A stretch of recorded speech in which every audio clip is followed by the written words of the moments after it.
ಸಾಕಾಣಿಕೆ ವಾಹನದಲ್ಲಿ ದುಡಿತಾ ಇದ್ದ ಯುವಕನೊಬ್ಬ ವಾಹನ ತೊಳೆಯುವ ಸಂದರ್ಭ ನೀರು ಪಾಲಾದ ಘಟನೆ ಮೈಸೂರಿನಲ್ಲಿ ನಡೆದಿದೆ.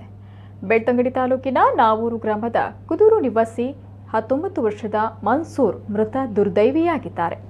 ಕೋಳಿ ಸಾಕಾಣಿಕೆ ಉದ್ದೇಶದಿಂದ ಮೈಸೂರಿನ ಟಿ ನರಸೀಪುರ ತಾಲೂಕಿನ ಬನ್ನೂರು ಎಂಬಲ್ಲಿಗೆ ಹೋಗಿದ್ದಾಗ ಈ ದುರ್ಘಟನೆ ಸಂಭವಿಸಿದೆ. ರಾತ್ರಿ ಟಿ ನರಸೀಪುರದಲ್ಲಿ ತಂಗಿದ್ದ ಮನ್ಸೂರ್ ಹಾಗೂ ಸಹೋದ್ಯೋಗಿ ಮುಂಜಾನೆ ವಾಹನ ತೊಳೆದು ಸ್ನಾನಕ್ಕೆ ನದಿಗೆ ಇಳಿದಿದ್ದಾರೆ. ಈ ವೇಳೆ ಮನ್ಸೂರ್ ಕಾಲು ಜಾರಿ ಆಳವಾದ ಜಾಗಕ್ಕೆ ಬಿದ್ದು ಮೃತಪಟ್ಟಿದ್ದಾಗಿ ಬನ್ನೂರು ಪೊಲೀಸ್ ಠಾಣೆಯಲ್ಲಿ ದೂರು ದಾಖಲಾಗಿದೆ. ಮೃತದೇಹವನ್ನು ಬನ್ನೂರು ಸರ್ಕಾರಿ ಆಸ್ಪತ್ರೆಯಲ್ಲಿ ಮರಣೋತ್ತರ ಪರೀಕ್ಷೆಗೆ ತೆಗೆದುಕೊಂಡು ಹೋಗಲಾಗಿದೆ.